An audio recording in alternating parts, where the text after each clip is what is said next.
بسم اللہ الرحمن الرحیم انا آتینا کل کوثر۔ سر پر ہاتھ رکھ کر 7 بار پڑھنے پر تقدیر کیسے بدل جاتی ہے، یقین نہیں آتا تو آزما کر دیکھ لیں۔ محترم ناظرین، سورہ کوثر قرآن پاک کی مختصر ترین سورت ہے جو کہ ہر کسی کو یاد ہے۔ یہ سورت بہت مختصر اور چھوٹی ہوتی ہے، لیکن فضائل کے اعتبار سے یہ سورت بہت بڑی ہے۔ اس سورت کے بے شمار فضائل و برکات ہیں، اور یہی وجہ ہے کہ اس سورت کے بہت سے وظائف بھی اکابرین نے بتلائے ہیں۔ آج کی اس ویڈیو میں ہم آپ کو اس سورت کا جو وظیفہ بتانے جا رہے ہیں وہ وظیفہ 3 دن کا ہے، لیکن ایسا طاقتور اور لاجواب وظیفہ ہے جو کہ اس برکت سے انشاءاللہ آپ کا ہر قسم کا مسئلہ حل ہو جائے گا۔ رزق کے حصول کے لیے کریں گے تو اس کو رزق ملے گا، دولت کے لیے کریں گے تو دولت ملے گی، رشتہ نہ ہونے کی صورت میں کریں گے تو رشتہ ہو جائے گا، دشمن کو زیر کرنے کے لیے کریں گے تو دشمن زیر ہوگا۔ نیز جس بھی مسئلے میں اس وظیفے کو کریں گے مسئلہ اللہ کے فضل و کرم سے حل ہو جائے گا۔ جس بھی حاجت کے لیے کریں گے وہ حاجت بھی اللہ کے فضل و کرم سے پوری ہو جائے گی۔ یہ وظیفہ بہت ہی قیمتی ہے، اس وظیفے کو کسی صورت مت چھوڑنا، اور اس وظیفے کا مکمل طریقہ جاننے کے لیے ویڈیو کو آخر تک ضرور دیکھیں تاکہ اس وظیفے کے حوالے سے کوئی چیز آپ سے رہ نہ جائے۔ ویڈیو میں آگے بڑھنے سے پہلے آپ سے گزارش ہے کہ ابھی تک آپ نے چینل کو اگر سبسکرائب نہیں کیا تو خدارا اس چینل کو بھی سبسکرائب کر لیں تاکہ آپ کو نئی آنے والی معلوماتی اسلامی ویڈیوز کا نوٹیفیکیشن ملتا رہے۔ ناظرین، ہم بات کر رہے تھے سورہ کوثر اور اس خاص وظیفے کی جو کہ 3 دن کا وظیفہ ہے، لیکن ایسا مجرب ہے کہ جس بھی مقصد کے لیے کیا جائے وہ ضرور پورا ہوتا ہے۔ اس وظیفے کو نوٹ فرما لیں۔ جیسا کہ وظیفہ 3 دن کا وظیفہ ہے تو یاد رہے جب آپ نے یہ وظیفہ کرنا ہے تو اپنے مقصد کو ذہن میں رکھ کر یہ وظیفہ کیجئے گا، اور انشاءاللہ پہلے ہی دن کے اس عمل سے آپ کو فائدہ ہوگا۔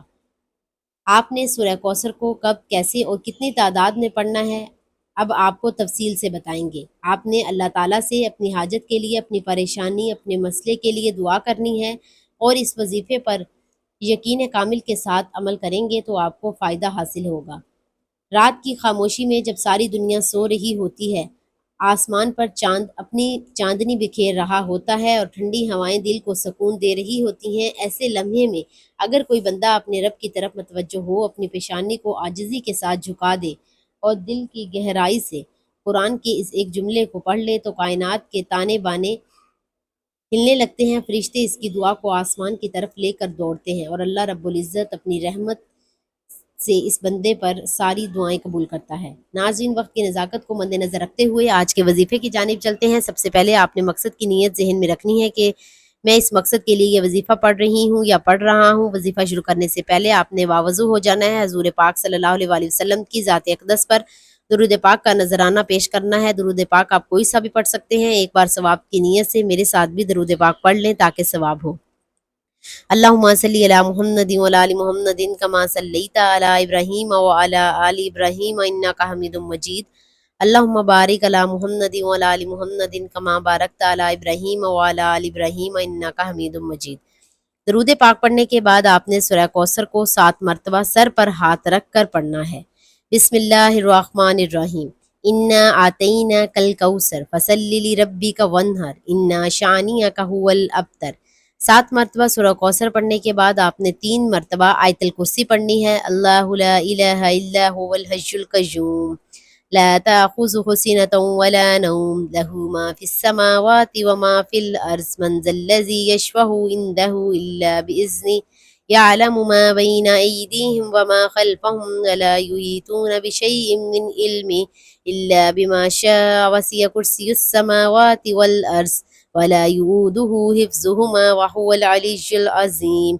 اور اس کے بعد آپ نے آخر میں دوبارہ ہی درود پاک پڑھنا ہے۔ یہ وظیفہ، یہ عمل آپ دن میں کسی بھی وقت کر سکتے ہیں، صبح، دوپہر، شام، رات، جب آپ کو وقت ملے آپ تب یہ عمل کر لیں۔ اگر آپ کسی نماز کے بعد پڑھنا چاہیں تو تب بھی آپ یہ عمل پڑھ سکتے ہیں۔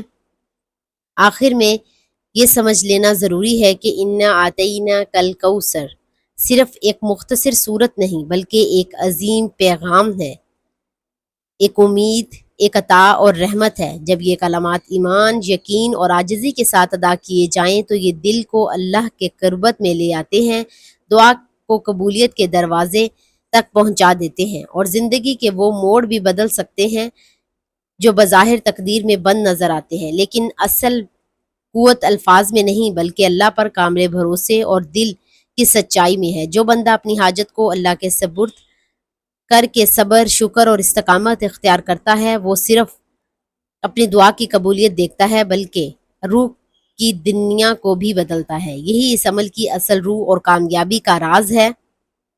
آپ نے اس وظیفے کو لازمی کرنا ہے۔ میری اللہ تعالیٰ سے دعا ہے کہ اللہ تعالیٰ میرا سنانا اور آپ کا سننا اپنی پاک بارگاہ الہی میں قبول و منظور فرمائے، جو مانگا مقدر فرمائے، جو نہیں مانگ سکے بن مانگے عطا فرمائے۔ اللہ تعالیٰ نیکی کی بات کو سننے، سمجھنے اور اس پر عمل کرنے کی طاقت اور توفیق عطا فرمائے۔